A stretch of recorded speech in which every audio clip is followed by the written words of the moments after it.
हार्दिक स्वागत करतो आणि पाहुण्यांना विनंती करतो की त्यांनी दोन्ही प्रतिमेस पुष्पमाला अर्पण करावी. पाहुण्यांचा स्वागत झालेलं आहे. तशीच पाहुण्यांची ओळखही आपणा सर्वांच्या वतीने करून. विवेक गळसासी हे नाव सोलापूरला तसं फारसं परिचयाचं नाही, तरी परंतु रोजच्या दैनिक वृत्तपत्रातून त्यांचा परिचय आपल्याला संपादक या नात्यानं होत असतो. विवेक गळसासी हे तरुण भारतचे संपादक असून एक खंदे कार्यकर्ते आहेत. त्यांचा परिचय, त्यांचं शिक्षण MA पर्यंत झालेलं असून वृत्तपत्र विषयातली जर्नलिस्ट ही पदवी त्यांनी संपादन केलेली आहे. 1979 पासून 6 वर्षे पती पत्नी दोघंही आदिवासी भागात रायगड जिल्ह्यामध्ये जांभोली खेड्यात ठाकर कातकरी या समाजामध्ये पती पत्नी दोघांनी मिळून फार मोठं काम केलं आहे. आदिवासी समाजातल्या लोकांना पक्की घरं मिळवून देणं, त्यांच्यामध्ये साक्षरता निर्माण करणं, बालवाड्या चालवणं, महिलांसाठी उद्योग चालवणं, अशा निरनिराळ्या सामाजिक प्रबोधन करण्याचा त्यांनी चांगला प्रयत्न केला आहे. त्यानंतर मुंबईच्या तरुण भारतमध्ये त्यांनी 4 वर्षे सेवा केली आणि त्यानंतर आपल्या सोलापूर शहरांच्या सेवेसाठी स्थापन झालेले आहेत. गेली 2 वर्षे ते सोलापुरामध्ये संपादक या नात्यानं आपल्या सर्वांना परिचित आहेत. आता पुढचा परिचय ते आपल्या सुंदर अशा भाषणातून, ज्या विषयावर त्यांना विवेचन करण्याची संधी मराठा समाज सेवा मंडळाने दिलेली आहे, त्या विषयातून ते करतील अशी अपेक्षा करतो. आणि याचसोबत आपणा सर्वांच्या वतीनं आणि मराठा समाज सेवा मंडळाच्या वतीनं त्यांनी आम्हाला बहुमोल असा वेळ दिला, आपले विचार व्यक्त करण्याची संधी उपलब्ध करून दिली, त्याबद्दल मी आपणा सर्वांच्या वतीनं त्यांचा आभारी मानतो. आपण सर्वजण 1 तास शांत बसाल अशा प्रकारचं आपणाकडून सहकार्याची अपेक्षा करतो. आपणा सर्वांचंही हार्दिक आभार मानतो आणि विवेक गळसासी साहेबांना आपले विचार व्यक्त करण्याची आपणा सर्वांच्या वतीनं आणि मराठा समाज सेवा मंडळाच्या वतीनं विनंती करतो. जय हिंद, जय महाराष्ट्र.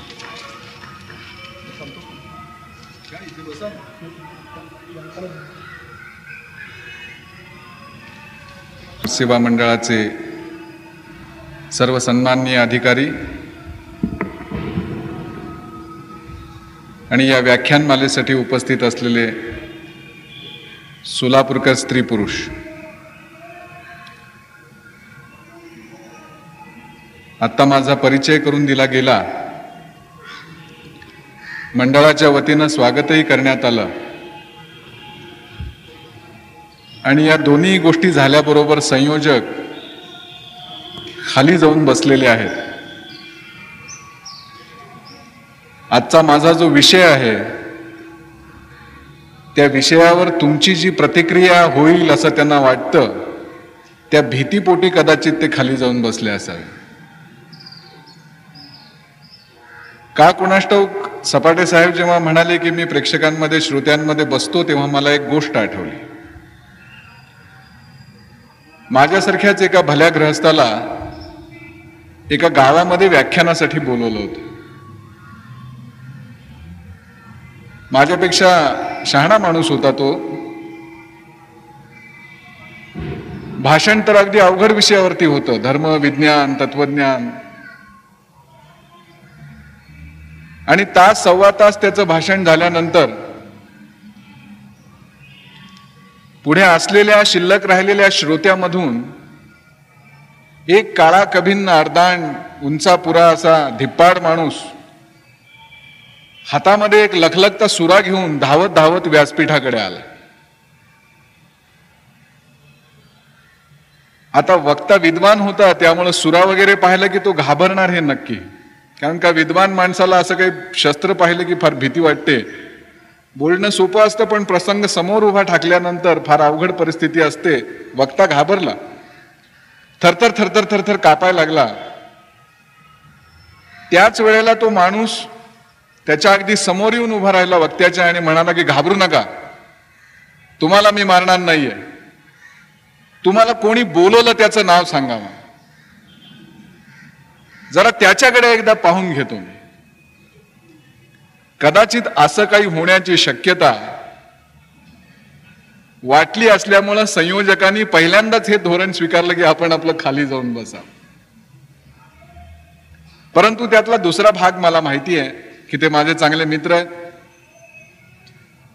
आणि त्यांना असं वाटतं की आपल्या मित्राला आपण मंडळाच्या वतीनं जी संधी दिलेली आहे तिचं तो चीज करतो की नाही हे थोडं परीक्षक म्हणून आपण खाली बसून पाहू. विषय अवघड आहे, दोन अर्थाने अवघड आहे तो. एक तर 1 तास आपण शांत बसाल असं संयोजक म्हणाले आहेत, म्हणजे तासापेक्षा जास्त मला बोलता येणार नाही. आता तासाभरामध्ये धर्म विज्ञान ह्याच्यातलं स्नेह आणि संघर्ष दोन्ही समजावून सांगणं हे फार कठीण आहे. एक तर जशी पद्धत असते की व्याख्यानमालेमध्ये कोणा शहाण्या विद्वान अभ्यासू माणसाला बोलवायचं, त्याची तयारी असते, त्याचा विषयावरचा अधिकार असतो, अभ्यास असतो आणि मग त्याचं भाषण थोडक्या वेळामध्ये तो नीट अधिकारवाणीनं करू शकतो. माझी अवस्था तशी नाही. एक तर धर्म या विषयावर मी अधिकाऱ्यांनी बोलावं एवढा माझा अभ्यास नाही, धर्मासारख्या विषयावर बोलावं हे माझं वय पण नाही. विज्ञानावरती आपण एवढे बोलतो आहोत की विज्ञानाचा खरा अर्थच आपल्याला कळालाय की नाही असा प्रश्न पडतो. त्यामुळं वक्त्याची धड तयारी नाही, असे क्लिष्ट विषय ऐकायची श्रोत्यांची मनस्थिती नाही. अशा एकूण सगळ्या अवघड परिस्थितीमध्ये, घसरड्या परिस्थितीमध्ये माझ्यासारखा एक कमी अभ्यास असलेला माणूस आपल्या समोर जेव्हा उभा राहतो तेव्हा त्याच्या मनावरती एक दडपण असतं. परंतु सोलापूरकरांच्या अनेक छटा मी गेल्या 2 वर्षामध्ये पाहिलेल्या आहेत आणि त्याच्यामध्ये सोलापूरकर हे मानाच्या कुस्ती इतकंच खोबऱ्याच्या कुस्तीलाही दाद देतात याची मला कल्पना आहे. आणि त्यामुळं माझ्यासारखा माणूस बोलतोय काय, धर्म आणि विज्ञान या अगदी ज्वलंत विषयावरती त्याची मतं काय आहेत आणि त्याच्या मताशी आपण कुठे जवळीक साधू शकतो का किंवा विरोध पत्करू शकतो का, असा सगळा विचार आपण करणार आहोत. शक्य होईल तेवढी मी माझी मतं आपल्या समोर मांडणार आहे. परंतु मूळ या विषयापर्यंत जाण्यापूर्वी सुद्धा काही गोष्टी स्पष्ट होणं आवश्यक आहे असं मला वाटतं. त्यातली पहिली गोष्ट अशी की धर्म आणि विज्ञान असं म्हटल्याबरोबर स्नेह हा विषयच आपल्या मनामध्ये येत नाही, संघर्ष असला पाहिजे अशी आपल्या सगळ्यांची 100% धारणा झालेली. आणि ह्याचं कारण काय असलं पाहिजे. ज्यावेळी मला इथल्या संयोजकांनी हा विषय दिला की धर्म आणि विज्ञानाच्या आपसातल्या नात्यांवर तुम्ही बोला, तेव्हा पहिली माझी प्रतिक्रिया हीच होती की धर्म आणि विज्ञानामध्ये संघर्ष असला पाहिजे. आणि मग क्षणभर मी थांबलो आणि विचार करायला लागलो की धर्म आणि विज्ञानामध्ये संघर्ष आहे असं पटकन आपल्याला वाटलं, याचं कारण काय. आणि मग माझ्या असं लक्षात आलं की या प्रश्नाकडे मी माझ्या दृष्टीने पाहतच नाहीये, मी कुणातरी उपऱ्याच्या दृष्टीने पाहतोय. आणि हळूहळू मला उलगडत गेलं ते असं गेलं की याच प्रश्नाकडे नव्हे तर माझ्या समोर येणाऱ्या सकाळपासून संध्याकाळपर्यंतच्या प्रत्येक प्रश्नाकडे मी माझ्या दृष्टिकोनातून पाहत नाही. मी माझ्यावरती कुणीतरी लादलेल्या एका वेगळ्या दृष्टीतून पाहतोय. ही दृष्टी कुणाची. आणि मग थेट मन 1000-1200 वर्षापूर्वीपर्यंत जाऊन थबकलं आणि विचार करायला लागलं. ते असं करायला लागलं की पहिल्यांदा या देशावरती शकहुणांच्या स्वाऱ्या झाल्या, सिकंदराची स्वारी झाली. या स्वारी पाठीमागचा उद्देश काय होता. मनाला उत्तर सापडलं ते असं की पहिल्या ज्या स्वाऱ्या झाल्या त्या प्रामुख्यानं आपला राजकीय विस्तार व्हावा यासाठी झाल्या. शकहुणानंतर सिकंदरानंतर यवन इथे आले. यवनांनी राजकीय विस्तारवाद तर मांडला, धार्मिक विस्तारवादही मांडला. यवनांच्या पाठोपाठ इंग्रज इथे आले आणि इंग्रजांनी एक तिसरी मिती या आक्रमणाला दिली होती. राजकीय विस्तारवादाबरोबर, धार्मिक विस्तारवादाबरोबर वैचारिक विस्तारवाद ब्रिटिशांनी इथे सुरू केला होता. आणि माझ्या प्रश्नाचं उत्तर मला असं सापडलं होतं की अगदी अनेक नरवीरांनी प्रयत्न करून हा देश स्वतंत्र व्हावा यासाठी जीवाचं रान केलं, किंबहुना प्राणार्पण केलं, तरीही ज्या अंशाने हा देश स्वतंत्र व्हायला हवा होता त्या अंशाने तो स्वतंत्र झालेला नाही. म्हणजे आम्हाला पॉलिटिकल फ्रीडम मिळाला, आम्ही राजकीय दृष्ट्या मुक्त झालो, परंतु ब्रिटिशांनी जी अत्यंत कौशल्याने आमच्या पायामध्ये वैचारिक गुलामगिरीची बेडी जखडून टाकली होती त्या बेडीतून मात्र आम्ही मुक्त झालो नाही. आणि त्यामुळं मग कौटुंबिक जीवनातला एखादा प्रश्न असो, व्यक्तिगत जीवनातली एखादी समस्या असो किंवा राष्ट्र जीवनामधला एखादा प्रश्न असो, या प्रश्नाकडे पाहण्याची अस्सल भारतीय दृष्टीच आम्ही गमावून बसलो आणि ज्या प्रश्नाकडे पाहतो तो आम्ही परकीयांच्या दृष्टिकोनातून पाहतो. आणि त्यामुळे धर्म आणि विज्ञान या गोष्टीकडे पाहत असताना पहिल्यांदा जी माझी प्रतिक्रिया झाली की या दोघांमध्ये संघर्ष असला पाहिजे, तो माझ्यावर पाश्चात्यांच्या विचारांचा जो प्रभाव आहे त्यामुळे झालेला. मग हळूहळू मी विचार असा करायला लागलो की पाश्चात्यांच्या प्रभावाचा जर आपल्याला विसर पाडायचा असेल आणि अस्सल भारतीय दृष्टिकोनातून या प्रश्नाकडे पाहायचं असेल तर ह्या अस्सल भारतीय दृष्टिकोनाचा अर्थ काय? अमुक अमुक पद्धतीनं पाहिल्यानंतर पाश्चात्य पद्धतीची दृष्टी होते आणि अमुक अमुक पद्धतीनं पाहिल्यानंतर राष्ट्रीय दृष्टी होते, अशी मी काही व्याख्या करू शकतो आहे काय? आणि मग माझ्या असं लक्षात आलं की कुठल्याही प्रश्नाकडे पाहण्याची जी भारतीय दृष्टी आहे ही भारतीय दृष्टी ओळखता येते, ही भारतीय दृष्टी समजून घेता येते. ही भारतीय दृष्टी अशी आहे की समोरच्या सत्वरतीचा पहिल्यांदा विश्वास असतो. समोर जे काही आहे ते सत्य आहे, शिव आहे, मंगल आहे, पवित्र आहे आणि या संपूर्ण चराचराच्या मुळाशी एक एकत्वाची भावना आहे. आणि हे एकत्व प्रतीत व्हायला लागलं आपल्याला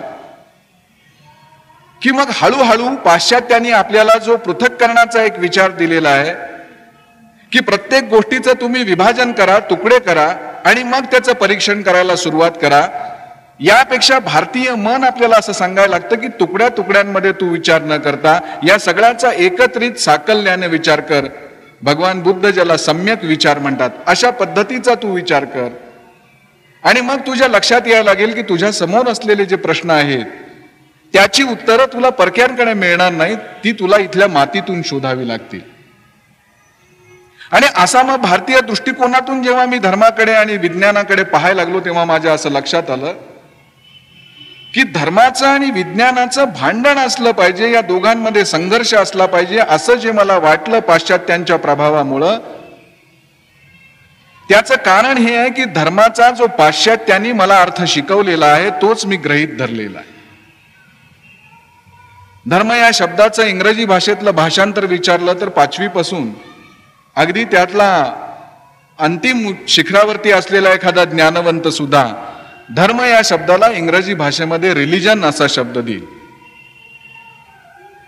आणि हीच नेमकी गल्लत माझी या प्रश्नाकडे पाहत असताना झाली होती की जेव्हा धर्माचा अर्थ मी रिलिजन असा घेतो तेव्हा माझे सारे विचार मर्यादित होऊन जातात.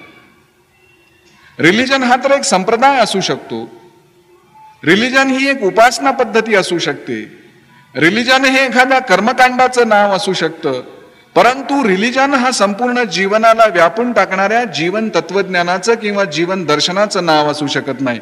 धर्म या शब्दाला अन्य भाषेमध्ये कुठलाही प्रतिशब्द नाही.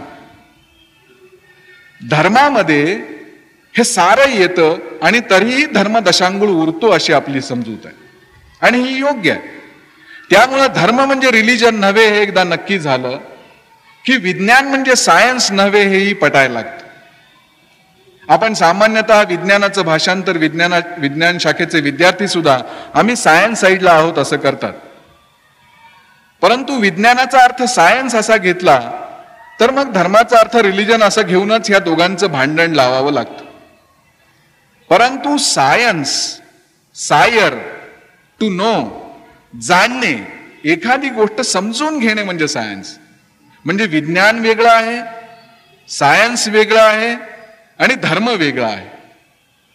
अगदी उदाहरण देऊन बोलायचं झालं तर आपल्याला असं म्हणता येईल की ज्ञान, विज्ञान आणि तत्वज्ञान किंवा अध्यात्म किंवा धर्म या 3 स्तरावरती या प्रश्नाचा आपल्याला विचार करावा लागेल.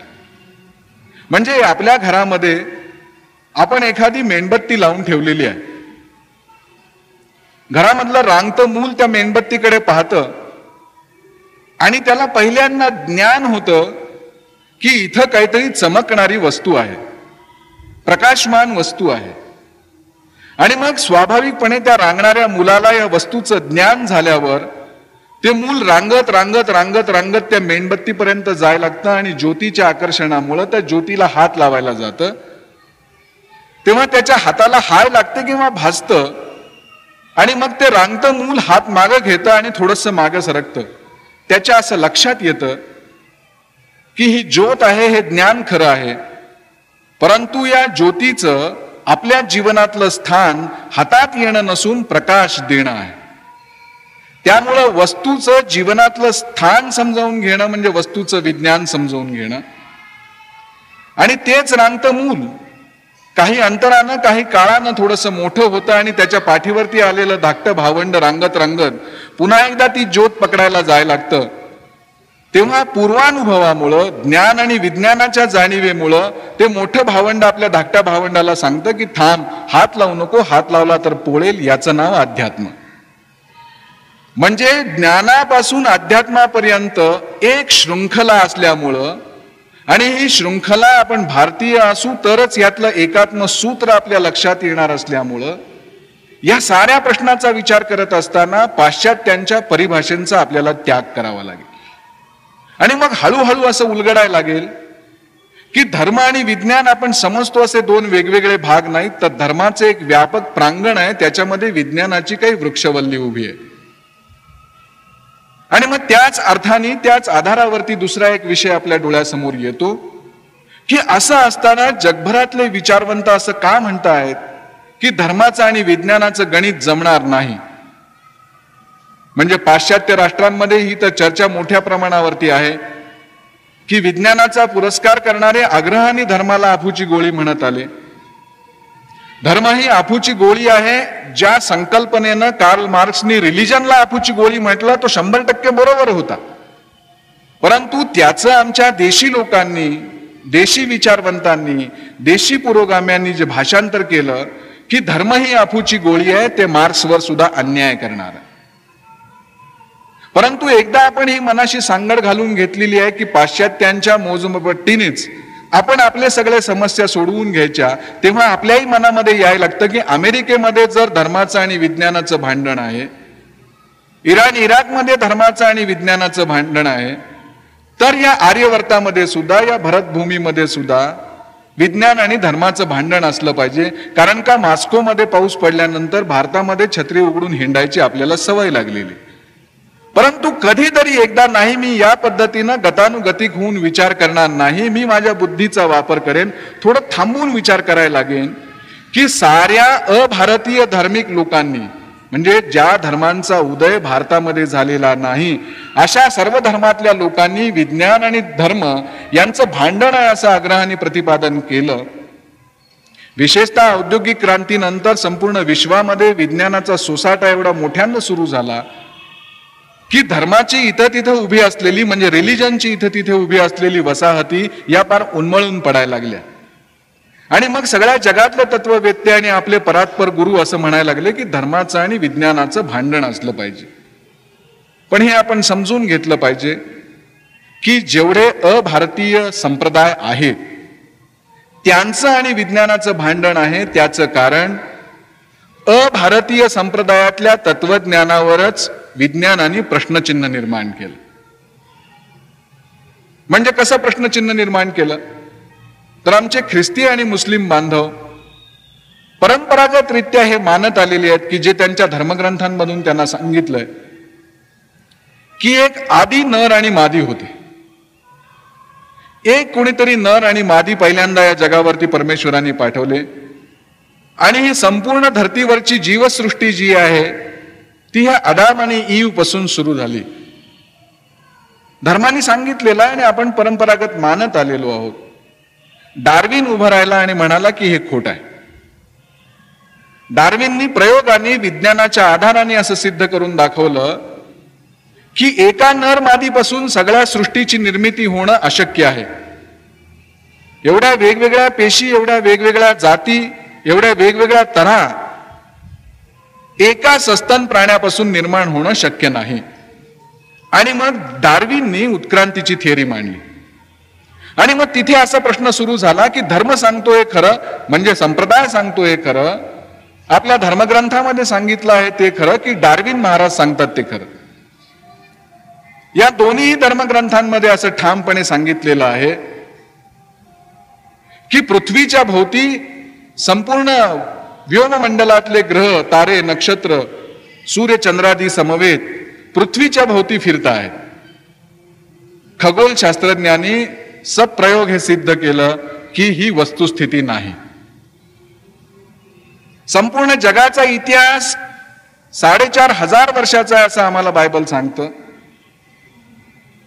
आणि पृथ्वीवरच्या जीवसृष्टीचा विचार केलेले जीवशास्त्रज्ञ, किंबहुना इतिहासाचा अभ्यास करणारे, साहित्याचा अभ्यास करणारे, त्यांच्या समोर असणाऱ्या सगळ्या गोष्टींचं शास्त्रीय परीक्षण आणि निरीक्षण करून असं सांगतात की वेदकाळाची सुरुवात मुळात 5,500-6,000 वर्षापूर्वीपर्यंत जाते. म्हणजे त्याच्याही आदिम अवस्थेत का होईना पण जगात अस्तित्व होतं. परंतु इकडे तर आम्हाला सांगितलेलं आहे की 4,500 वर्षांचाच इतिहास आहे.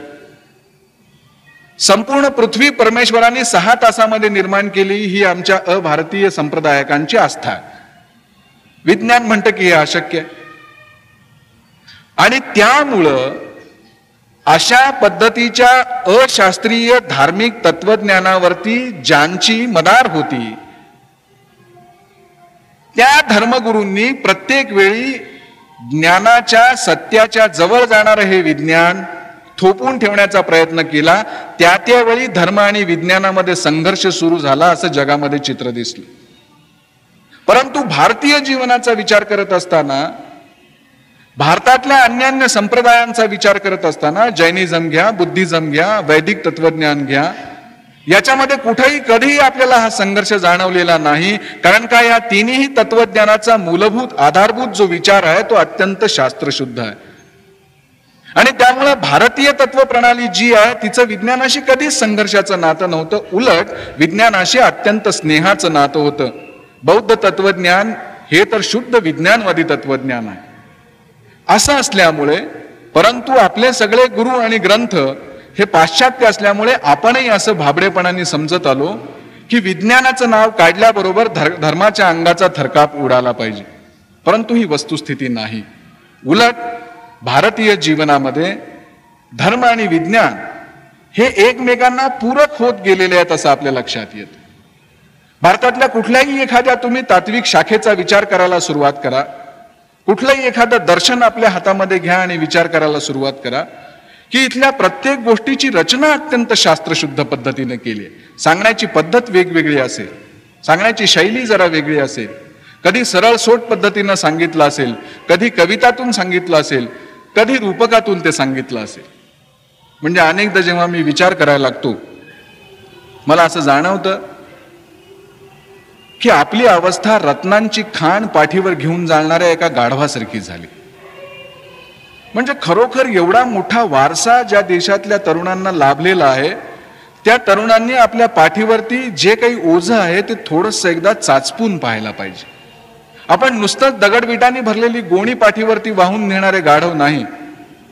राष्ट्राची नवीन इमारत आपल्याला उभी करायची आहे, पण ह्या इमारतीमध्ये आपण दगडविटा वापरणार नाही आहोत, तर मोठी मोठी रत्न वापरणार आहोत. आणि ती रत्नांची ओझी आपल्या पाठीवरती आपण वाहून नेतोय. थोडं फुरसतीनं एखाद्या वृक्षाखाली बसून आपल्याला ही रत्न तपासून पाहावी लागतील. किती मनोज्ञ जीवन दर्शन आपल्या समाजामध्ये आहे. मी एका अस्सल भारतीय जीवन जगणाऱ्या माणसाच्या कुटुंबाचा विचार करत होतो. कुटुंब सकाळी उठतं आणि उठल्याबरोबर कामाला सुरुवात होते, कारण का त्यांना 9:27ची गाडी पकडायची असते अशी भानगड नाही. त्या कुटुंबातला कर्ता माणूस जेव्हा जागा होतो तुम्ही म्हणाल की विज्ञानाशी याचा कुठे संबंध आला? वेगवेगळ्या अंगानं जीवनाचं तत्वज्ञान निर्माण करणं, त्याला शास्त्रीय बैठक देणं आणि त्याचं बाह्यातकारी जीवन जर सुखी आणि समृद्ध करणं हे विज्ञानाचं काम असेल, तर विज्ञानच माणसाचे आचार ठरवत असतो. सकाळी उठल्यानंतर अस्सल भारतीय माणूस पहिली कृती काय करत असेल? जसं तुम्ही आणि मी आज सकाळी उठल्या उठल्या आपण पहिल्यांदा दूरदर्शनचा कान पिळतो आणि समोर जे काही दिसेल ते बघायला लागतो. परंतु एक खरा भारतीय माणूस जेव्हा आपल्या अंथरुणातून पहिल्यांदा पाय जमिनीवरती ठेवत असेल, तेव्हा त्याचा परंपरेनं रूपकातून घालून दिलेला जो एक वैज्ञानिक आचार धर्म आहे तो त्याला असं सांगतो की अरे बाबा, थोड्या वेळ थांब, एक क्षणभर थांब. तू आता जमिनीवरती पाय ठेवल्यानंतर उरलेले सगळे 24 तास वा 12-13 तास जेवढा काळ तू पुढे काम करणार आहेस, तुझ्यासाठी करणार आहेस. पण हा पाय जमिनीवर ठेवत असताना एक क्षणभर थांब. खरा भारतीय माणूस थांबतो. त्याचं मन त्याला सांगतं की आता तू पाय ठेवणार आहेस, तो कुठे ठेवणार आहेस? एक संपूर्ण जीवनाविषयीचा केवढा उदात्त दृष्टिकोन दैनंदिन आचरणातून दाखवला होता. माणूस सांगतो की मी या धर्तीवरती पाय ठेवणार आहे. त्याचं मन त्याला विचारतं की ही धरती म्हणजे कुठली धरती, कुणाची धरती, तुझा काय हक्क आहे की तू याच्यावरती पाय ठेवावास? तो माणूस उत्तर देतो की अरे, पिढ्यानपिढ्या मी या धर्तीवरती बसलेलो आहोत. या धरतीचा स्वामी म्हणून, या धरतीचा बालक म्हणून, या धरतीचा पुत्र म्हणून, या धरतीची संपूर्ण देखभाल करणारा रक्षक म्हणून माझा हक्क आहे मी या धरतीवरती पाय ठेवणं. मन त्याला समजावून सांगायला लागतं की तुझं बरोबर आहे. पण एवढ्या पिढ्यानपुढ्या ज्या धरतीने तिच्या अंगा खांद्यावरती तुला वाढवलेलं आहे, तिला पाय लावत असताना तुझ्या मनाला थोडी तरी तू शरम आणू देशील का? आणि मग त्या माणसाला लख्खन प्रकाश पडतो आणि आपण जिच्यावरती पाय लावतोय ती केवळ दगडा मातीची खाण नाही, तर त्या पलीकडे तिचं माझ्या जीवनामधलं काही स्थान आहे. आणि मग तो माणूस पाय ठेवत असताना पहिल्यांदा असा विचार करतो की समुद्र वसने देवी पर्वत स्तनमंडले विष्णू पत्नी नमस्तुभ्यम पादस्पर्शम क्षमस्व मे. तो माणूस स्वतःला संपूर्ण हिंदुस्थानचा नकाशा डोळ्यासमोर आणून सांगतो की समुद्र वसने देवी, ही भारत माता की जिनी समुद्राचं वस्त्र ल्यालेलं आहे. पर्वत स्तनमंडले, पर्वत जिची स्तनमंडल आहेत. विष्णू पत्नी नमस्तुभ्यम पादस्पर्शम क्षमस्व मे. हे विष्णू पत्नी, तुला मी पाय लावतोय, तू मला क्षमा कर. एकदा का भारतीयाच्या मनामध्ये स्वतः परंपरेनं ज्या जमिनीवरती आपण राहतो त्या जमिनीला पाय लावत असताना रोज सकाळी उठल्यानंतर आपण क्षमा मागितली पाहिजे हा विचार रुजला, तर दुसऱ्या कुठल्याही पाश्चात्य वा परकीय माणसाची उद्दामपणे या जमिनीला पाय लावण्याची शहामत राहणार नाही. लक्षात घ्या तुम्ही. कारण का पिढ्यानपिढ्या मी इथे राहतोय आणि तरी पहिला पदस्पर्श मी क्षमस्व मी असं म्हणतोय. भारतीय माणूस उठतो. लक्षात घ्या की संपूर्ण जीवनाविषयीचा त्याला कसा एक दृष्टिकोन दिला जातो. तो त्याच्या घरामधल्या गंगाळातल्या पाण्यामुळे, भले कॉर्पोरेशनचं पाणी असेल ते, तो घेऊन आंघोळ करत असतो, पण भारतातल्या सर्व नद्यांचा विचार करत असतो आणि जाता जाता त्याच्या तोंडातून भारताचा सगळा भूगोल बाहेर येत असतो. या दोन गोष्टींचा आपण साधारण विचार केला तर असं लक्षात येतं की त्याच्या दैनंदिन आचाराला सुरुवात करत असताना इतका एक मानसशास्त्रीय ठोस विचार ज्या तत्वप्रणालीनं आणि ज्या जीवन दर्शनाने दिला आहे, तिचं विज्ञानाशी भांडण असण्याचं कारण नाही. दुसरा एक आचार जो सामान्यपणे आपण सगळेजण आचरणात आणत असतो, प्रत्येक भारतीयाच्या दारामध्ये तुळशी वृंदावन असलं पाहिजे. आणि मग घरातली गृहिणी जेव्हा तुळशी वृंदावनाला पाणी घालायला जाते, किती सिंबॉलिक, किती रिप्रेझेंटेटिव्ह विचार असू शकतो एखाद्या समाज जीवनामध्ये. आश्चर्यचकित व्हायला लागतं की ज्याच्यावर आज पाश्चात्य लोक इथे येऊन पुन्हा गुडघे टेकून याचा अभ्यास आणि याचं संशोधन करायला लागलेले आहेत. लहान वाटणाऱ्या गोष्टीमध्ये किती महान तत्वज्ञान आहे आपण समजून घ्या. ती स्त्री केवळ एका तुळशीच्या पौद्याला पाणी घालत नसते, संपूर्ण वनस्पतींचा प्रतिनिधी म्हणून तिने तिच्या घरामध्ये तुळशीचं वृंदावन आणलेलं असतं. ही तुळस की जी दिवसा आणि रात्री दोन्ही वेळी प्राणवायू बाहेर सोडत असते. एकमेव वनस्पती अशी आहे की दोन्ही वेळा, सकाळी आणि रात्री, दोन्ही वेळा कधीही कर्बोदके वायू तो सोडत नाही, प्राणवायू सोडते. म्हणजे आपल्या घरातलं वातावरण, पर्यावरण संतुलित राहावं, वातावरण शुद्ध राहावं. आणि घरातली स्त्री की जी प्राय पूर्वीच्या काळी माझघरामध्ये अधिक काळ राहत असे, आज जी मोकळेपणाने हिंडते आहे, तिचं स्वागत केलं पाहिजे आपण. परंतु अशा घरात राहणाऱ्या स्त्रीला घटकावर का होईना सतत प्राणवायू सोडणाऱ्या तुळशीच्या भोवती काही फेऱ्या मारायला लावल्या पाहिजेत. कारण का त्यामुळं तिला मिळणाऱ्या प्राणवायूचा पुरवठा अधिक होईल. हा विचार करणारी संस्कृती ही विज्ञानाशी भांडणारी संस्कृती आहे असं आपण समजण्याचं कारण. समजून घ्यायला पाहिजे यातलं माधुर्य, यातली गोडी आपण समजून घ्यायला पाहिजे. एरवी लाडात आलेल्या प्रियसीला एखादा लाडात आलेला प्रियकर तुझ्यासाठी मी चंद्र आणि तारे आणून देईन असं म्हणतो, तेव्हा दुसऱ्या दिवशी ती आश्वासनाचा भंग केला म्हणून काय प्रियकराला कोर्टात खेचत नाही आणि तारे आणि चंद्र आणून दे म्हणून सांगत नाही. ती समजून घेते की आपला प्रियकर काय म्हणतोय. हे आपल्या जीवनातलं काव्य जे संस्कृतीने एका बाजूने विज्ञानाची डूब देत देत आपल्या घरापर्यंत आणलेलं आहे, तेही आपण समजून घेतलं पाहिजे. आपण पाहत होतो की आपल्याकडे गोग्रास दिल्याशिवाय घरातला कर्ता माणूस जेवत नव्हता. साधी गोष्ट सांगितलेली आहे की प्राणी मात्रांचा प्रातिनिधिक म्हणून जी गाय तुझ्या घरी आहे, त्या गायीचा तू विचार कर, तिच्यासाठी गोग्रास ठेव. आणि आता गायीच्या शेणावरती जे संशोधन झालेलं आहे, गोमूत्रावरती जे संशोधन झालेलं आहे आणि गायीच्या दुधावरती जे संशोधन झालेलं आहे, ते संशोधन लक्षात घेतलं असताना खरे गोभक्त अमेरिकावाले आहेत असं म्हणावं लागेल. आपण गोमाता की जे म्हणालो, आपण गो पूजन केलं पण आपण गो पालन केलं नाही. स्वातंत्र्यवीर सावरकर टाहो फोडून सांगत होते की अरे गायीची पूजा करण्यापेक्षा गायीचं पालन करायला शिका, कारण का गायीपासून एवढे एवढे शास्त्रशुद्ध फायदे आपल्याला मिळतात. परंतु घरातला कर्ता पुरुष गोग्रास देत होता, म्हशीचा घास तो देत नव्हता. म्हणजे गोग्रासाची सोय होती, काकबलीची सोय होती, सगळ्या पशु पक्ष्यांचा विचार करण्यासाठी काकबली,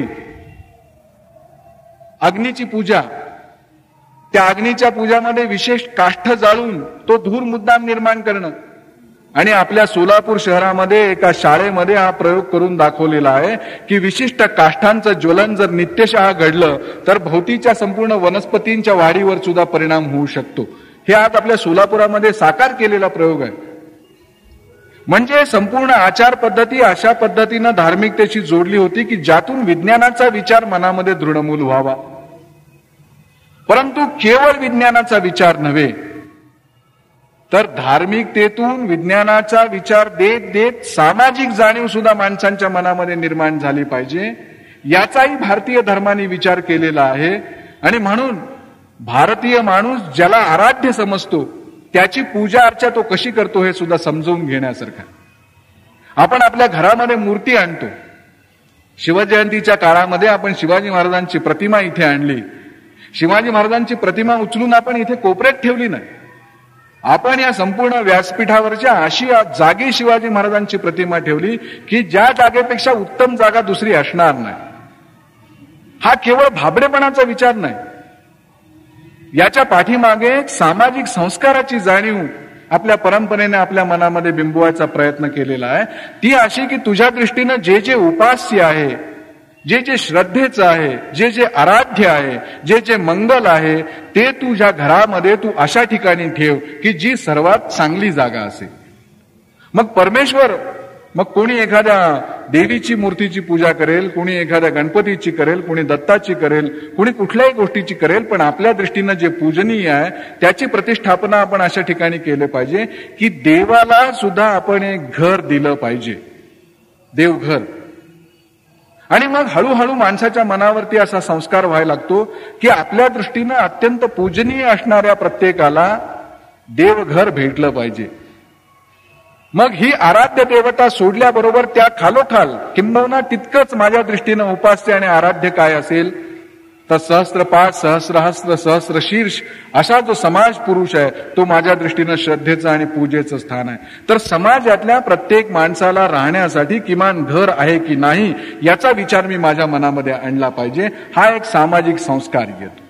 आपण पूजेला जेव्हा बसतो तेव्हा आराध्य देव जेव्हा आपण तामणामध्ये घेतो आणि पाणी त्याच्यावरती टाकायला लागतो, भले पाणी आज काल भरलेलं असेल, आज भरलेलं असेल, नळाचं असेल, विहिरीचं असेल, बोरिंगचं असेल.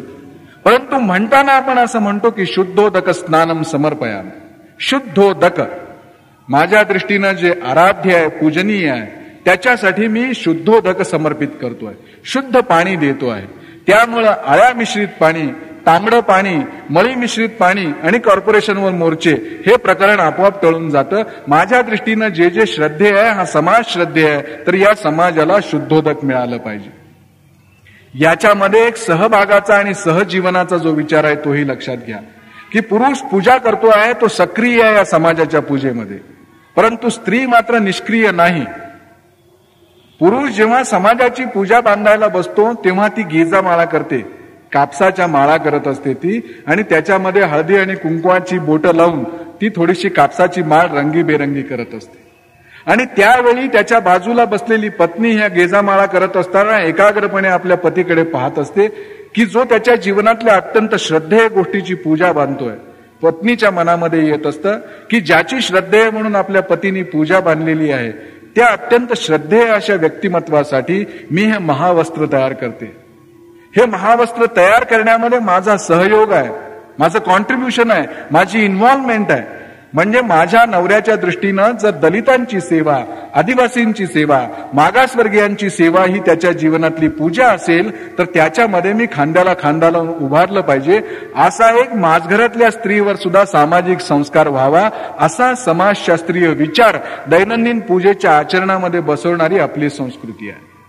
परंतु आपल्याला असं वाटायला लागलं की आपल्या पूर्वजांनी जे सांगितलं होतं ते मूर्खपणाचं होतं आणि 60 समुद्रापलीकडे राहणारा साहेबच तेवढा सगळं खरं बोलतोय, कारण का तो इंग्रजीत बोलतोय आणि आपले पूर्वज गाढव होते, त्यांनी संस्कृतमध्ये सांगितलेलं. परंतु हे सगळं आता आपल्याला तपासून पाहायला लागेल आणि मग आपल्या मनामध्ये विचार येईल की जर असं असेल आणि भारतीय तत्वज्ञान, भारतीय धर्म, भारतीय जीवन दर्शन हे विज्ञानाशी एवढं आयडेंटिकल असेल, एवढं सम्यक असेल, तर मग विज्ञान आणि धर्म यांची सांगड एकूण तत्वज्ञानामध्ये कशी घातली गेलेली आहे. आपण विचार करा, भारतीय जीवन हे सम्यक जीवन आहे असं मी सुरुवातीला म्हटलं. भारताचा माणूस कोणी असा तुकड्याने विचार करू शकत नाही. एक साधं उदाहरण मी तुम्हाला सांगतो आपल्या एकात्मतेचं. भले कितीही आपल्यामध्ये भेद असू द्यात, भाषेचे भेद असू द्यात, कपड्यांचे भेद असू द्यात, आहाराचे भेद असू द्यात. आपल्या पंतप्रधान इंदिराजींची जेव्हा हत्या झाली, आपण अनुभव घेतला असेल, इतकी जातीयतेची भांडणं आपल्या देशामध्ये आहेत, भाषेची भांडणं आहेत, कटकटी आहेत, सीमावाद आहेत, या नदीचं पाणी तू घ्यायचं का मी घ्यायचं म्हणून मारामारी चालू आहेत. परंतु इंदिराजींच्या हत्येची बातमी आली मात्र संपूर्ण जगाने भारताच्या एकात्मतेचा साक्षात्कार घेतला. मोठी दुर्दैवाची घटना आहे की इंदिराजींच्या हत्येने आम्हाला एकात्मता दाखवावी लागली. त्या हयात असताना जर ती आम्ही दाखवली असती तर जगामध्ये आम्ही एक अव्वल राष्ट्र ठरलो असतो. परंतु इंदिराजींची हत्या झाल्यानंतर काश्मीर पासून कन्याकुमारी पर्यंतच्या प्रत्येक माणसाच्या मनामध्ये जी प्रतिक्रिया उमटली होती ती एक सारखी प्रतिक्रिया होती.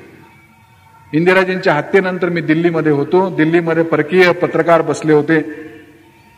परकीय पत्रकार आपसामध्ये विचार करत होते की आता या देशामध्ये अनागोंदी माजेल, गडबड होईल, गोंधळ होईल. इलेक्शन जर लागल्या तर कुठल्याही पॉलिटिकल पार्टीला मेजॉरिटी मिळणार नाही. आणि आम्ही जी काही स्वतःला थोडंसं वेगळं मानणारी आणि प्रत्येक गोष्टीचा भारतीय दृष्टिकोनातून विचार करणारी मागास आणि प्रतिगामी मंडळी तिथे बसलो होतो. ते मात्र या सगळ्या विचारवंत पत्रकारांच्याकडे पाहून हसत होतो मनातल्या मनात आणि म्हणत होतो की तुम्ही पाहाल इंदिराजींचं आत्मार्पण वाया जाऊ देण्या इतका निकम्मा हा देश नाहीये. तुम्ही पाहाल आमच्या एकात्मतेचं दर्शन तुम्ही घ्याल. आणि त्याबरोबर या गोष्टीचा अनुभव सगळ्या काही हाणामाऱ्या, काही खून फसाद, दंगा झाला, दुर्दैवी गोष्ट आहे, सोडून द्या. परंतु निवडणुकीच्या रिंगणामध्ये भारतातल्या प्रत्येक माणसाने एक गोष्ट ठरवली होती की जर आपल्याला या देशाची एकात्मता आणि अखंडता कायम ठेवायची असेल आणि पिढ्यानपिढ्या, वर्षानुवर्ष, शतकानुशतक एक अखंड हिंदुस्थान म्हणून हा जगापुढे उभा राहणारा देश आजही अखंड ठेवायचा असेल तर दुसरा कुठलाही विचार न करता कितीही अनुभवी आणि अपरिपक्व नेतृत्व असलं तरी राजीव गांधींच्या मागे आम्हाला उभं राहावं लागेल. या देशातल्या लोकांनी एक मताने कौल दिला होता. राजीव गांधींनी एकही जाहिरात दिली नसती तरी निकाल असाच लागला असता. मी स्वतः अनुभव घेतलेला आहे. ज्या आदिवासी भागामध्ये मी होतो त्या भागामध्ये दूध डोंगरावरून खाली नेऊन गावामध्ये 10 घराच्या गावामध्ये विकणाऱ्या एका धनगर बाईला, जी दुधाचा व्यवसाय करते, तिला मी विचारलं की आता निवडणुका लागणार आहेत, इंदिरा गांधींचा खून झालाय, तू मत कोणाला देणार? त्या बाईने मला असा प्रश्न विचारला की त्यांच्या पोटी पोरबाळ असेल ना. लक्षात घ्या तुम्ही, आपण ह्याला किती घराणेशाही म्हणा, काही म्हणा, परंतु या समाजातला निरक्षर माणूस सुद्धा आणीबाणीच्या वेळी जो विचार करतो, तो विचार करण्याची पद्धत तुम्ही लक्षात घ्या. त्याला योग्य पर्याय दिला, योग्य दिशा दिली तर योग्य दर्शन आहे तो घडवू शकतो. परंतु इंदिराजींच्या हत्येनंतर संपूर्ण जगाने तोंडामध्ये बोट घातलं होतं आणि कुठलाही एखादा वावगा प्रकार जसा जगाला अपेक्षित होता, ज्या कारणासाठी इंदिराजींची हत्या झाली, तसा या देशामधल्या सामान्य नागरिकांनी घडवून दिला नाही. कारण का, वर दिसणारे सगळे भेद किती असले तरी अंतरी जो एकत्वाचा धागा आहे तो पक्का आहे. हा एकत्वाचा धागा भाबडेपणाने टिकवता येत नाही. विज्ञानाची विशुद्ध बैठक त्याला असल्याशिवाय हे टिकवता येत नाही. आणि म्हणून कितीही या परंपरेची कुचेष्टा करणारी माणसं कळत न कळत कसं खरं बोलून जातात, मी आपल्याला सांगतो. संकेत असा आहे की एखाद्या वर्तमानपत्रातल्या माणसांनी दुसऱ्या वर्तमानपत्राचा नामोल्लेख करू नये. परंतु मी वर्तमानपत्राचा एक घटकाभर आपण विसरून जा. महाराष्ट्र टाइम्स हे मराठीतलं एक अग्रगण्य दैनिक आहे. लोकोत्तर प्रतिभेचे संपादक त्याला लाभलेले आहेत. आजवर त्यांची संपूर्ण विचाराची धाटणी अशी आहे की परंपरा वगैरे म्हणणारी मंडळी थोडीशी बाळबोध आहे. आणि आपण जर सगळा वेगळा ढाचा निर्माण करायचा असेल तर एक सोशलिस्टिक व्ह्यू, समाजवादी दृष्टी दिली पाहिजे. परंतु जेव्हा परवा चारू मुजुमदारनी अनेक राष्ट्रवादाचा विचार इथे मांडला आणि त्यासाठी सशस्त्र क्रांतीची घोषणा केली आणि असं म्हटलं की हिंदुस्थान याच्यामध्ये अनेक छोटी छोटी राष्ट्र आहेत, त्यावेळेला महाराष्ट्र टाइम्स सारख्या अग्रगण्य पुरोगामी दैनिकाच्या अग्रलेखामध्ये संपादकाने असं लिहिलं की एक राष्ट्र म्हणून हा हिंदुस्थान उभा करण्याचं श्रेय ब्रिटिशांना देणं हे चूक आहे. वर्षानुवर्ष बहुसंख्य हिंदू समाज या जीवनामध्ये राहतो आहे, या राष्ट्र जीवनामध्ये वावरतो आहे. त्यांच्या अंतःकरणामध्ये एक राष्ट्र म्हणून या राष्ट्राची कल्पना सनातन आहे. महाराष्ट्र टाइम्सच्या अग्रलेखामध्ये लिहिलेली आहे. ही वस्तुस्थिती आहे आणि सत्य हे नाकबूल करता येत नाही. आणि अशी एकात्मतेची भावना ही केवळ जय जयकाराच्या घोषणातून निर्माण होत नसते. शब्दांच्या बुडबुड्यातून असं ऐक्य निर्माण करता येत नाही. प्रसार आणि प्रचार माध्यमाच्या सोसाट्यातून असं ऐक्य निर्माण करता येत नाही. यासाठी एक विज्ञानवादी समाज जीवन वर्षानुवर्षाच्या तपश्चर्येतून निर्माण करावं लागतं. आणि म्हणून भारतीय जीवनामध्ये धर्म आणि विज्ञानाचा कधीही संघर्ष झालेला नव्हता. भारतातल्या प्रत्येक माणसाने विज्ञानाला अपेक्षित असलेलं एकत्व सगळीकडे पाहिलं होतं. आपल्याला आश्चर्य वाटेल की विज्ञान आणि धर्म अशा दोघांच्या जेव्हा कामाच्या पद्धतीचा विचार करायला आपण सुरुवात करतो तेव्हा एक मूलभूत साम्य माझ्या समोर येते. जसं एखाद्या अंधाऱ्या रात्री लख्खन वीज चमकून जावी आणि रस्ता दिसावा, तसंच अगदी तसंच विज्ञान आणि धर्म, भारतीय धर्म, आणि मी जेव्हा धर्म म्हणून यापुढे शब्द वापरेन तेव्हा भारतीय धर्म असा त्याचा अर्थ घ्यायचा. तर याच्यामध्ये एक मूलभूत साम्य आहे. ते म्हणजे विज्ञान सुद्धा बहुसिद्धांतवादी आहे, भारतीय जीवन दर्शन सुद्धा बहुसिद्धांतवादी आहे. आपण म्हणाल की बहुसिद्धांतवाद म्हणजे काय? विज्ञानाचा हा मूलभूत पाया आहे. बहुसिद्धांतवाद जर विज्ञानाने मान्य करायचं ठरवलं नाही तर विज्ञानाची प्रगतीच होणार नाही. बहुसिद्धांतवाद याचा अर्थ असा की एखाद्या गोष्टीविषयीची विज्ञानाचे तर दोन मार्ग असतात. एक प्रयोगाने सिद्ध होतं, एक सिद्धांत कल्पनेने सिद्ध होतं. प्रयोगाचा मार्ग तर आपण सगळे सर्रास वापरत असतो. प्रयोगशाळेमध्ये जे प्रयोग करतो, जीवनामध्ये जे प्रयोग करतो, विज्ञान अशा प्रयोगातून सिद्ध होत असतं. त्याचबरोबर विज्ञान सिद्ध होतं सिद्धांत कल्पनाने. आता एक भौतिक शास्त्रामध्ये सगळीकडे प्रश्न असा पडलेला आहे की प्रकाश म्हणजे नेमकं काय? What is light? प्रकाशाचा आपण अर्थ कसा लावणार? प्रकाश म्हणजे काय? न्यूटन उत्तर देतो की प्रकाश हा सूक्ष्म कणांपासून बनलेला आहे आणि आपल्या नेत्रपटलांशी जेव्हा त्या सूक्ष्म कणांचा संयोग होतो तेव्हा आपल्याला प्रकाशाची अनुभूती येते. पण ह्युजोन्सला हे मान्य नाही. ह्युजोन्स असं म्हणतो की नाही, प्रकाश म्हणजे सूक्ष्म कणांचा बनलेला नाही, तर प्रकाश हा सूक्ष्म स्पंदन लहरींपासून बनलेला आहे आणि तो संपूर्ण पृथ्वीवरती जे एक आवरण आहे त्याच्यामध्ये या स्पंदन लहरी राहत असतात. विज्ञानाने प्रकाशाची व्याख्या करणारे, प्रकाशाचा अर्थ समजून सांगणारे न्यूटन आणि ह्युजोन्स हे दोन्ही सिद्धांत मान्य केलेले आहेत. विज्ञानाने नाकारलं नाही. विज्ञान असं म्हणतं की हे दोन्ही बरोबर आहे. दोन्ही पद्धतीतून आपल्याला अनुभूती घेता येऊ शकते.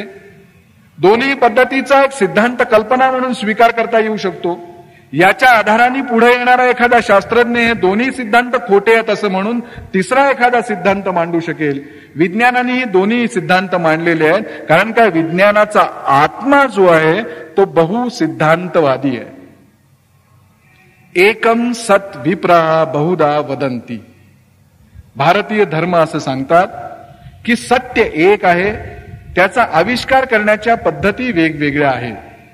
प्रकाश हे एकमात्र सत्य आहे. प्रकाशाचं प्रतिबिंब आपल्या शब्दामध्ये उमटवण्याच्या किंवा आपली अनुभूती व्यक्त करण्याच्या शैलीमध्ये फरक आहे. असं जरी असलं म्हणजे बहुसिद्धांतवादी धर्म आणि विज्ञान असले तरी यांच्या कार्यक्षेत्रामध्ये फरक आहे, कार्यशैलीमध्ये सुद्धा फरक आहे, पण त्यामुळे घोटाळा होत नाही. म्हणजे जसं विज्ञानाच्या अंतर्गतच येणारं गणित आणि जीवशास्त्र हे दोन्ही आहेत. गणितामध्ये जेव्हा आपण 2+2 म्हणतो तेव्हा 4 म्हणतो, अगदी काटेकोरपणे असतं. गणिताचा सिद्धांत कधीही बदलत नाही. जीवशास्त्र काही सिद्धांत मांडायला लागतं. दोन्ही विज्ञानाच्या शाखा असून सुद्धा जीवशास्त्र जेव्हा एखाद्या जीविताच्या चैतन्यापर्यंत येऊन थांबतं तेव्हा त्याच्या पुढचं त्याला कळेनासं होतं. तरीही हे दोन्ही विज्ञान शाखा म्हणून मान्य असतात. आपण विज्ञान हे सगळं मान्य करताय. तसंच धर्म आणि विज्ञान यांचा मूलभूत पाया बहुसिद्धांतवादी असला तरी कार्यशैलीतला फरक आहे. विज्ञानामध्ये सुद्धा 2 प्रकार आहे. एक शुद्ध विज्ञान आहे, म्हणजे या संपूर्ण वस्तुमात्रांच्या कृतीविषयी, कार्यवाहीविषयीचं निखळ ज्ञान देणारं विज्ञान, ज्याला केवल ज्ञान असं म्हणतात. आणि दुसरं जे आहे की उपजीवित विज्ञान, म्हणजे ज्याचा काहीतरी उपयोग होतो, अप्लाइड सायन्स ज्याला म्हणू आपण, असं एक सायन्स आहे. म्हणजे इंद्रियजन्य, अनुभवजन्य विषयाचं ज्ञान घेण्यासाठी एक केवल ज्ञान. आणि हे सगळं कशामुळे होतं आहे, याचा आपल्या जीवनामध्ये काही उपयोग करून घेता येतो आहे का, असं एक अप्लाइड सायन्स. असे एक 2 प्रकार आहेत. धर्माची भूमिका इथे सुरू होते जिथे विज्ञान थांबतं. विज्ञान असं म्हणतं की आम्ही बाहेर पाहणार आहोत, धर्म असा म्हणतो की आम्हाला आत डोकावायचं आहे. आणि म्हणून जेव्हा आपण अशी कल्पना करत असतो की अनुभवजन्य ज्ञानाची, की ज्ञाता, ज्ञान आणि ज्ञेय या 3 गोष्टी आहेत. विज्ञान या 3ही गोष्टींना वेगवेगळं ठेवून पाहायला लागतं की मी ज्ञाता आहे, हे ज्ञान आहे, वा अन्य काही ज्ञेय आहे. परंतु धर्म असं म्हणतो की ज्ञाता आणि ज्ञेय यांचा समसमा संयोग घडला पाहिजे आणि दोघंही एकत्र आले पाहिजेत आणि अंतर्मनाला अंतर्विषयांची अशी एक उत्कट अनुभूती आली पाहिजे की ज्यातून जीवनातलं शाश्वत रहस्य आपल्या हाती लागेल. विज्ञानाचा सगळा प्रवास त्याच दिशेने चाललेला आहे. विज्ञान आता असं शोधा लागलेलं आहे की या संपूर्ण जडाच्या मुळाशी काय आहे. आपण फिजिक्सचे जे विद्यार्थी आहात त्यांच्या हे लक्षात येईल. आणि आता असं अलीकडचं पदार्थ विज्ञान मान्य करायला लागलेलं आहे की जगातल्या प्रत्येक जडाच्या मुळाशी एक ऊर्जा आहे, एक चेतना. जड असं काहीच नाही. प्रत्येक मॅटर ती एक ऊर्जेचीच आहे, ती एक ऊर्जा आहे. एक इक्वेशन आपल्या पुढे मांडलं गेलं होतं की E=mc ट्वाइस. आणि दुसऱ्या बाजूला इथल्या भारतीय धर्मांनी हे सांगितलं होतं की चराचराच्या बुडाशी चैतन्य आहे, चेतना आहे, ज्याला चिती म्हणतात, ती चिती आहे. आणि त्यामुळं संपूर्ण समाजाचा विचार करणारा हा जो धर्म आहे तो धर्म पदार्थ विज्ञानाला आत्ता उलगडलेलं हे जे E=mc² तत्व आहे, तो 4000 वर्षापूर्वी सांगून गेला आहे की प्रत्येक जडाच्या मुळाशी ऊर्जा आहे, प्रत्येक जडाच्या मुळाशी चेतना आहे. ब्रह्माची कल्पना आपल्याकडे मांडली गेली. ब्रह्माच्या कल्पना आपण असं म्हणतो की भरल्या पोटी बोलायची ब्रह्माची कल्पना, परंतु भरल्या पोटी बोलायची ही कल्पना नाही. आज सगळं जडवादी तत्वज्ञान एका ठिकाणी येऊन थांबलेलं आहे आणि आमचा आईन्स्टाईन धावतोय एक युनिफाईड थिअरी मांडायसाठी. आणि असं लक्षात येतं की आईन्स्टाईनची युनिफाईड थिअरी इकडे घ्यावी आणि भारतीय धर्मांनी सांगितलेली ब्रह्माची कल्पना इकडे घ्यावी. आईन्स्टाईननी काय सांगितलंय आणि भारतीय ऋषींनी काय सांगितलंय एवढा संभ्रम आपल्याला पडू शकतो. म्हणजे आत्ताचं सगळं जडवादी विज्ञान जिथं येऊन थांबलेलं आहे, त्याच्या आधीपासून तर कधीच हजारो वर्षांपूर्वी इथल्या भारतीय धर्मांनी या सगळ्या शाखा उपशाखांचा विचार करायला सुरुवात केली होती. म्हणून अभारतीय धर्मांचं विज्ञानाशी जे भांडण आहे, त्यातून शास्त्रज्ञांच्या हत्या आणि त्यांना मृत्यूदंड हे पाश्चात्य देशामध्ये किंवा इस्लामी देशामध्ये घडले. पण एखाद्या आर्यभट्टाची हत्या भारतामध्ये घडल्याचं आपल्या ऐकिवात आहे काय? एखाद्या शास्त्रज्ञाची हत्या हिंदुस्थानामध्ये घडल्याचं आपल्या ऐकिवात आहे काय? नवे जेव्हा धर्माचार्य धर्म चर्चेसाठी बसत असत, तेव्हा जी चर्चा होत असे ती कशावर होत असे? पराप्रकृतीवर चर्चा, आत्म्यावरती चर्चा, परमात्म्यावरती चर्चा. ही चर्चा तत्वज्ञानाच्या शाखेतले धर्माचार्य करत असतच, परंतु त्याच वेळी त्या धार्मिक परिषदेमध्ये वास्तुशास्त्रावरती चर्चा होत असे, आयुर्वेदावरती चर्चा होत असे. अवकाश आणि कालमापन करण्याची पद्धती एकमेव भारतीय लोकांनी शोधून काढलेली अशी पद्धती आहे. गणितातल्या शून्याचा शोध ही भारतीय पद्धती आहे. एक फार मोठा मानसशास्त्रज्ञ होऊन गेला, कार्ल जग त्याचं नाव. तो असं म्हणतो की भारताचं एक वैशिष्ट्य आहे की जगामधल्या इतर कुठल्याही माणसाच्या मनामध्ये असं येणार नाही. ते वैशिष्ट्य भारताचं आहे आणि जे भारताच्या धार्मिक मनस्थितीतून आलेलं आहे ते असं की भारतीय माणूस जडवादी नाही. भारताची प्रकृती ही भोगवादी नाही. भारताचा स्वभाव, भारताचा धर्म हा आध्यात्मिक विकासासाठी सतत प्रयत्न करणारा आहे. आणि कार्ल जग असं म्हणतो की ज्या संस्कृतीने आपला आध्यात्मिक विकास करण्याची प्रक्रिया थांबवलेली आहे आणि जडवादी ज्या झालेल्या आहेत त्या आता नामशेष होणार आहेत. पैशाच्या मागे लागणाऱ्या सगळ्या संस्कृतींमधल्या विचारवंतांच्या मनामध्ये आज असा प्रश्न यायला लागलेला आहे की इतकं सगळं असून विज्ञानाने एवढ्या सगळ्या सुखसुविधा, एवढ्या सगळ्या सोयी आपल्या पुढ्यात टाकल्या असून आपला समाज सुखी का नाही, असा प्रश्न अमेरिका विचारते. विज्ञानाने तर आपलं बाह्यातकारी जीवन सुखी करण्याचा प्रयत्न केला. 2 शाश्वत प्रश्न मानव जातीला पडलेले आहेत की मी कोण आहे, को हम, आणि सुख कुठे आहे. या 2 प्रश्नांच्या शोधासाठी, या 2 प्रश्नांच्या उत्तरांच्या शोधासाठी मानवजात युगानुयुगे धावती आहे. आणि एकदा पाश्चात्य लोकांना, जडवादी लोकांना असं वाटलं की भोगाच्या सर्व वस्तू आपल्या भोवती आणून ठेवणं म्हणजे सुखी होण्याचा मार्ग आहे. मी हा सगळा इंद्रियांनी उपभोग घेणारा माणूस आहे, असं त्यांनी मी कोण आहेचं उत्तर काढलं. आणि सुखाची साधनं भोवती असतील तर आपण सुखी होऊ, हे सुख कुठं मिळेल याचं उत्तर काढलं. रूप पाहता लोचनी, सुख झाले हो साजणी, याच्या पायाशी सुद्धा पाश्चात्य लोक जाऊ शकत नाही. परंतु पाश्चात्याने असं ठरवलं की आपल्या घरामध्ये टीव्ही पाहिजे, फ्रीज पाहिजे, जाजमं पाहिजेत, आणखीन दिवाण पाहिजेत, 1 बंगल्याने भागणार नाही, 2 बंगले पाहिजेत, 2 वाहनं पाहिजेत, एअर कंडिशन पाहिजे. इतकं सगळं झाल्यानंतर सुद्धा अमेरिकेतला तरुण अंमली पदार्थांच्या मागे धावतोच आहे. आणि भारतामध्ये काबाड कष्ट करणारा, उन्हातानामध्ये राबणारा, लंगोटीवरती असणारा एखादा सामान्य फाटका माणूस सुद्धा बुद्धाच्या तोडीचं हास्य त्याच्या ओठावरती विलसू शकतं. ही जादू कशी, असा आता पाश्चात्य लोक विचार करायला लागले. आणि या जादूचं रहस्य जर शोधायचं असेल तर कुठल्याही जाडजूड पुस्तकातून तुम्हाला मिळणार नाही. ते त्या माणसाबरोबर जगत असताना तुम्हाला मिळेल की ज्याचं जीवन पद्धती मी प्रारंभी सांगितल्याप्रमाणे अत्यंत शास्त्रशुद्ध पद्धतीनं आखून दिलेली आहे. त्याच्यामध्ये अकर्मण्यवाद आलाय, त्याचा आपण निषेध केला पाहिजे. म्हणजे ठेविले आनंदे तैसेची राहावे, चित्ती असू द्यावे समाधान, नो, याला आपण मान्यता दिली नाही पाहिजे. आपलं जीवन भौतिकदृष्ट्या उन्नत झालं पाहिजे. श्रेयस आणि निश्रेयस दोन्ही ऐल तीरावरचं जीवन आणि पैल तीरावरचं जीवन दोन्ही समृद्ध असलं पाहिजे. पोट भरलेलं असल्याशिवाय उपवासातल्या त्यागातलंही महत्व कळणार नाही. म्हणजे पोट मारून उपवास करणाऱ्याला काहीच नाही. म्हणजे मी ठरवलं म्हणे की आता आयुष्यात मी लग्न करणार नाही, कुणाशी, मी इंग्लंडच्या राजघराण्यात जन्माला आलेल्या राजकुमारीशी लग्न करणार नाही. नको करू, तुझ्या मागे कोण लागलं की तू तिच्याशी लग्न कर. म्हणजे इंग्लंडची राजकन्या आपल्याला मिळणारच नाही आणि म्हणून मी लग्न करणार नाही असा निर्णय घेणं आणि खायला मिळत नाही म्हणून उपवास करणं, या दोन्हीमध्ये फरक आहे. आपण आपला देश भौतिकदृष्ट्या विकसित केला पाहिजे, परंतु हे सगळं विकसित करत असताना विज्ञानाच्या माध्यमातून आपलं भौतिक जडवादी जीवन सुखाच्या बाजूने नेत असताना याचं विस्मरण होऊ दिलं नाही पाहिजे की आपल्या जीवनाचा हेतू काय. हे सगळं मिळवायचं आहे. विज्ञानाच्या माध्यमातून ही सारी सुख, ही सारी समृद्धी आपल्याला मिळवायची आहे, तर आपल्या जीवनाचा उद्देश काय. जेव्हा जीवनातल्या उद्देशामध्ये फरक पडतो तेव्हा विज्ञानाचं आणि धर्माचं संघर्ष सुरू होतं.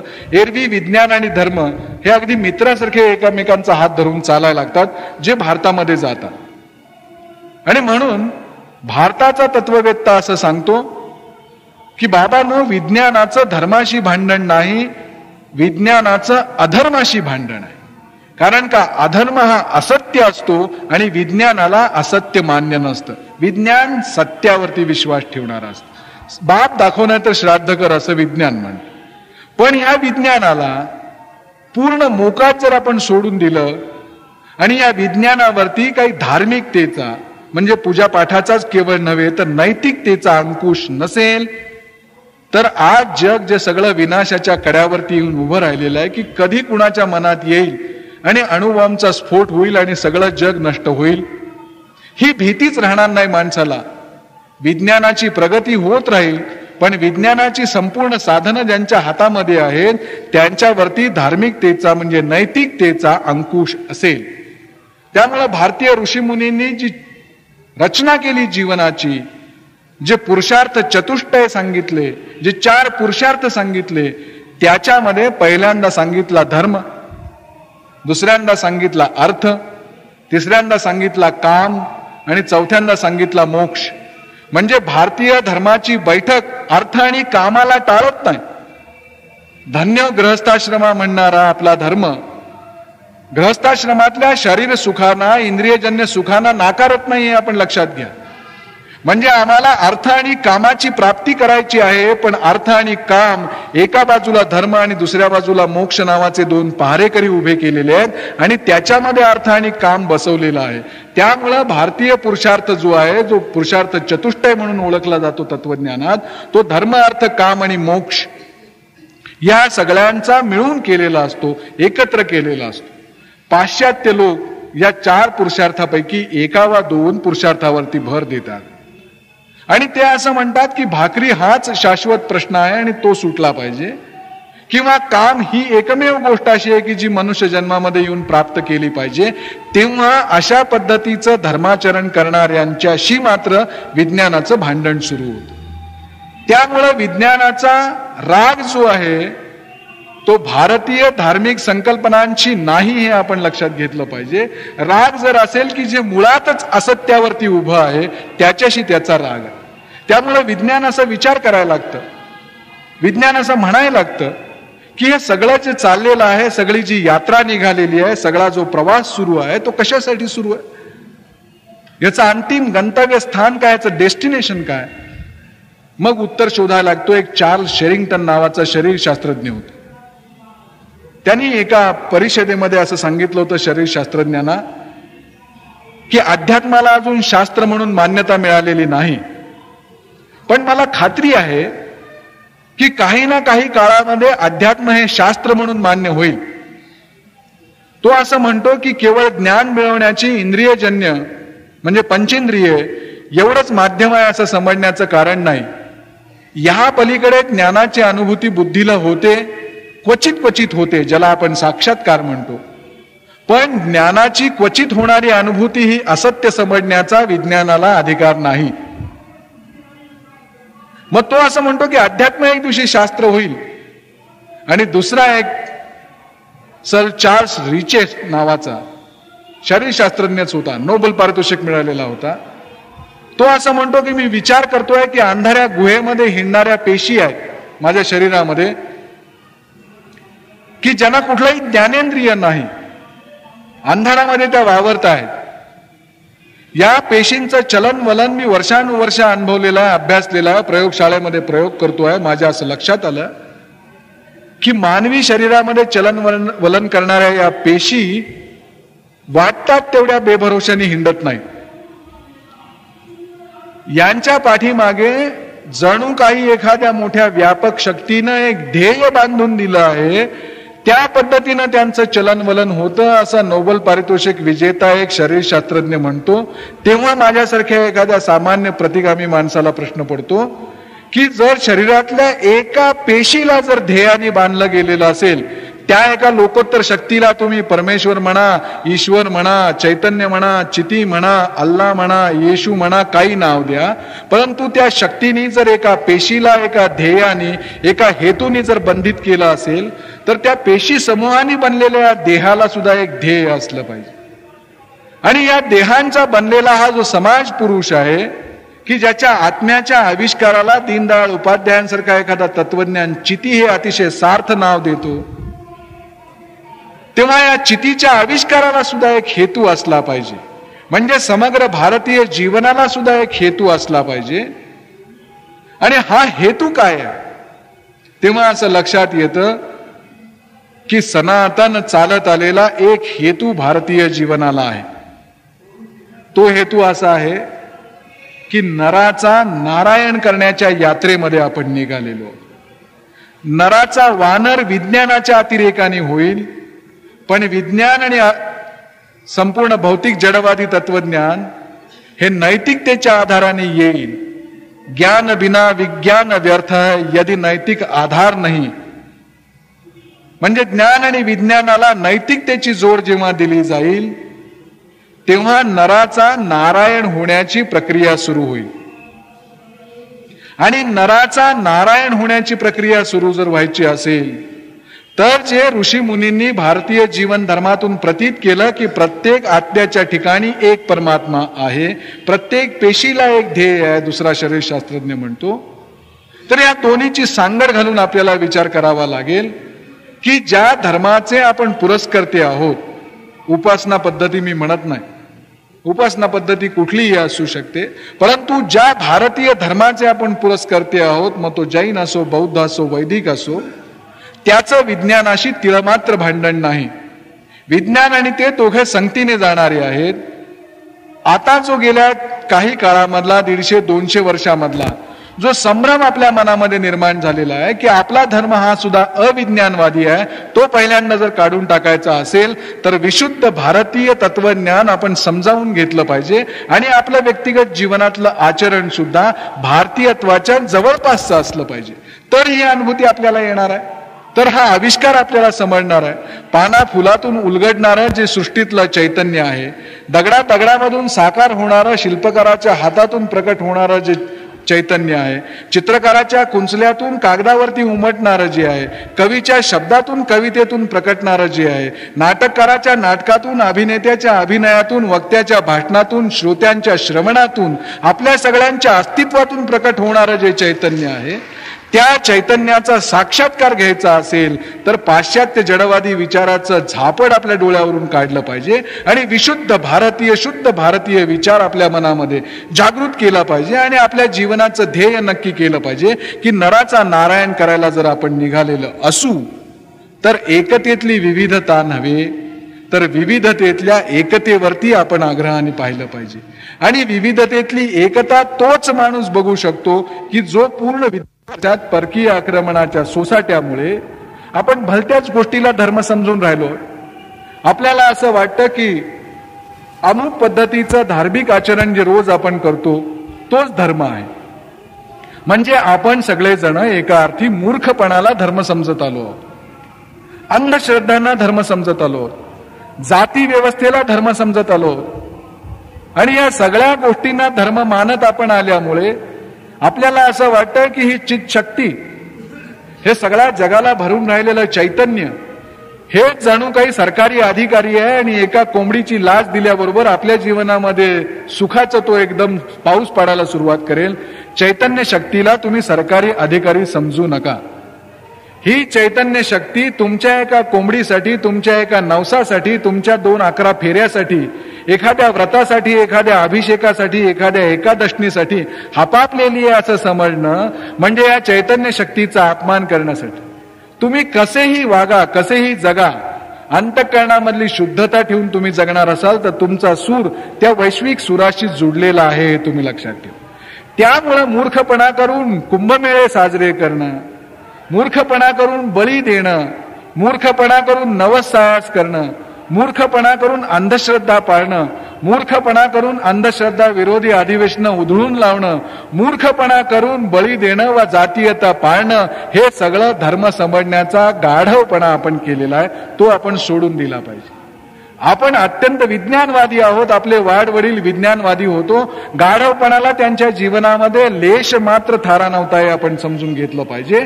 आणि असा एक धगधगता विज्ञानवादी भारतीय माणूस जगाच्या समोर उभं राहून असं म्हटलं पाहिजे की बाबांनो, अंधश्रद्धेने तुम्ही जगता आहात. तुमच्या साऱ्या श्रद्धा बोथट झालेल्या आहेत. पण अतिशय डोळसपणाने, अतिशय ज्ञानमार्गाने आमचं ऐलतिरीचं आणि पैलतिरीचं श्रेयस आणि निश्रेय, जडवादी, भौतिक आणि अधिभौतिक जीवन आम्ही समृद्ध करायला निघालेलो आहोत.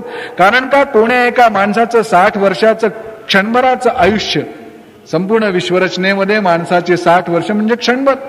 हे क्षणभराचं आयुष्य सुखी आणि समृद्ध करण्यासाठी माझं जीवन नाही, तर ज्या चित चैतन्याचा मी प्रतिनिधी म्हणून जन्माला आलेलो आहो त्या चैतन्याचा साक्षात्कार जगामध्ये अंधारामध्ये चाचपडणाऱ्या लोकांना मला द्यायचा आहे. आणि आज मित्र हो, सगळं जग एका चौकामध्ये उभं राहून झोळी पसरून भारताकडे मागताय की तुमचा सनातन, तुमचा नित्य नूतन, तुमचा अत्यंत शास्त्रशुद्ध असा धर्मविचार आम्हाला द्या. कारण का आम्हा पतितांचं, पददलितांचं आम्हाला जीवन उन्नयनित करायचं आहे. आणि त्यासाठी तुमच्याकडे आशेने जग पाहत असताना आपण मात्र करंटेपणाने जडवादाचा आणि अतिरेकी भोगवादाचा जर स्वीकार केला तर आपल्या इथंही धर्म आणि विज्ञानाचं भांडण सुरू होईल. कारण का जो धर्म म्हणून आपण सांभाळायला लागलो आहोत तो धर्म नाही. पौर्णिमेच्या रात्री जंगलातून हिंडणारा एक माणूस एका तळ्याकाठी गेला होता. तळ्यामध्ये त्यांनी पाहिलं की एक विलोभनीय चंद्राचं प्रतिबिंब पडलेलं. आणि चंद्राचं प्रतिबिंब पडल्यानंतर त्याला असं वाटलं की हे चंद्रबिंब आपण हस्तगत केलं पाहिजे. आणि म्हणून त्यांनी अतिशय मनपूर्वक, भावनोत्कट होऊन, अगदी असह्य होऊन, कार्यप्रवण होऊन तळ्यामध्ये उडी टाकली. डुबक्या मारल्या मारल्या मारल्या. चंद्र काही बेटा हाताला लागत नव्हता. तो पुन्हा तळ्याकाठी येऊन बसायचा, म्हणायचा आपल्याला भास तर झाला नाही ना. पुन्हा पाहायचा की तळ्यातलं पाणी स्थिर झाल्याबरोबर चंद्रबिंब दिसायचं. पुन्हा उडी टाकायचं. उडी टाकल्यानंतर पुन्हा त्याच्या हातात चंद्रबिंब येत नव्हतं. जगाची अवस्था तळ्याकाठच्या त्या माणसासारखी झाली. चंद्रबिंब त्याला पाहिजे, अपेक्षा चांगली आहे, माणूस सुखी व्हायला पाहिजे, चांगलं आहे. पण तळ्यात उडी टाकून चंद्र मिळणार नाही. आज ज्या दिशेनं जग उडी टाकतंय तिकडे जाऊन आपल्याला चंद्रबिंब मिळणार नाही. थेट त्याच्या उलट्या दिशेला चंद्र आहे, म्हणजे खऱ्या अर्थाने सुलट्या दिशेला चंद्र आहे. आणि म्हणून थोड्या खंबीरपणाने पाय रोवून संपूर्ण पाश्चात्यांच्या विचाराचा जो सोसाटा आहे, जो हेतुतः भारतीय जीवन छिन्न विच्छिन्न करण्यासाठी इथले भाडोत्री बुद्धिवादी ते इथे आणून तुमच्या आणि माझ्या जीवनामध्ये विष कालवत आहेत, त्यांच्या विरोधामध्ये पाय रोवून असं सांगितलं पाहिजे, भौतिकवादाच्या ज्या दिशेनं तुम्ही निघालेला आहात तिकडे आनंदाचं आणि सात्विकतेचं चंद्रबिंब तुम्हाला गवसणार नाही. त्याच्यापेक्षा उलट्या अवस्थेमध्ये वरती आहे.